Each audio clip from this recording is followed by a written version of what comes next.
بسم اللہ الرحمن الرحیم الدرس الثانی۔ آج انشاءاللہ ہم اپنی کتاب معلم الانشا کا دوسرا سبق پڑھیں گے۔ یہ ہے نکرہ معرفہ۔ سبق کا نام ہے نکرہ اور معرفہ۔ پہلے سبق کا نام تھا مفرد، اب اس کا نام ہے نکرہ اور معرفہ۔ اسم کی دو قسمیں ہیں، نکرہ اور معرفہ۔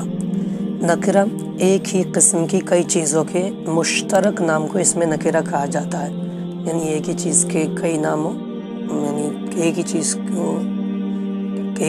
ہو، کئی چیزیں ہوں، اس کا ایک ہی نام ہو۔ یہ کسی معین اور مخصوص چیز پر دلالت نہیں کرتا، یعنی کوئی خاص چیز، کوئی متعین چیز پر یہ دلالت نہیں کرتا۔ جیسے کتاب، کوئی کتاب، تو کتاب کوئی بھی ہو، کتاب ان سے وہ ادا ہو جائے گی۔ تو مشترک دنیا میں پائی جانے والی ہر کتاب کتابن کہلائے گی۔ یہ کوئی مخصوص کتاب مراد نہیں ہوگی، بلکہ ایک عام کتاب، ایک غیر معین غیر مخصوص کتاب مراد ہے۔ رجل، کوئی آدمی، مرد۔ فرس، کوئی گھوڑا۔ ماء، کچھ پانی یا کسی قسم کا پانی۔ بلد، کوئی شہر وغیرہ۔ تو یہ سب آدمی، گھوڑا، کتاب، اسی طرح سے پانی، یہ ایک غیر معین غیر مخصوص چیز بہت ساری ہیں۔ ان میں سے ہر ایک رجل، ہر ایک آدمی رجل کہلائے گا۔ کتاب، ہر ایک کتاب کتاب کہلائے گی۔ گھوڑا، ہر ایک گھوڑا فرس کہلائے گا۔ ماؤن، ہر ایک پانی ماؤن کہلائے گا، زمزم کا ہو، سمندر کا ہو، نہر کا ہو، دریا کا ہو، وہ ماؤن ہی کہلائے گا۔ بلد، شہر، کوئی بھی شہر ہوگا بلد کہلائے گا۔ لکھنؤ، دہلی، یہ سب بلد ہی کہلائیں گے۔ اب ایک دوسری قسم ہے معرفہ، وہ اسم جو کسی معین اور مخصوص چیز کو بتائے۔ جیسے الکتاب، ایک کوئی خاص کتاب ہے تو وہی الکتاب کہلائے گی، دوسری کتابیں الکتاب نہیں کہلائیں گی۔ کتاب نکرہ تھا، کوئی بھی کتاب، لیکن جب کوئی کہہ رہا ہے الکتاب تو ایک متعین اور مخصوص کتاب وہ بتانا چاہ رہا ہے۔ ایسی الفرس، کوئی مخصوص گھوڑا، کہ فرسن کہا کوئی بھی گھوڑا، لیکن جب کہا الفرس تو ایک خاص گھوڑا۔ اسی طرح سے دہلی، شہر کا نام لیا دہلی، تو ایک خاص شہر۔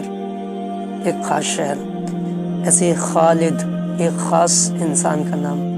رجل، کوئی بھی آدمی ہو سکتا تھا، خالد بھی ہو سکتا، زید بھی ہو سکتا، سب ہو سکتے، لیکن جب کہا خالد تو ایک خاص آدمی کا نام، تو یہ معرفہ کہلاتا ہے۔ نوٹ: نکرہ کا ترجمہ عام طور پر لفظ کوئی، ایک، چند اور کچھ سے کیا جاتا ہے، یعنی جو اسم نکرہ ہوگا تو اس کے ساتھ کوئی لگائیں گے یا کچھ لگائیں گے یا کوئی ایک لگائیں گے یا کچھ لگائیں گے۔ اور معرفہ کا ترجمہ مطلقاً، یعنی اس کے ترجمے میں لفظ خاص یا مخصوص لگانے کی ضرورت نہیں ہوتی، بلکہ یہ بات ذہن میں ہوتی ہے اور سننے والا اس کو سمجھتا ہے۔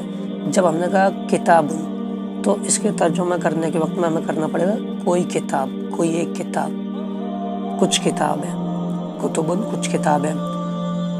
اس میں تو کچھ، کوئی ایک لگائیں گے، لیکن جب کہا الکتاب تو بس کہیں گے کتاب۔ جیسے کتاب لاؤ تو الکتاب ہے نا، یہ نہیں کہیں گے وہ خاص کتاب لاؤ، وہ مخصوص کتاب لاؤ، ایسا ترجمہ نہیں کریں گے، بلکہ معرفہ ذہن میں ہوتا ہے جب الف لام لگا ہے تو یہ یعنی الکتاب وہ خاص کتاب مراد ہے، تو اس لیے اس میں وہاں پر یہ نہیں کہیں گے کہ خاص کتاب لاؤ، متعین کتاب لاؤ، بلکہ کتاب لاؤ کہیں گے۔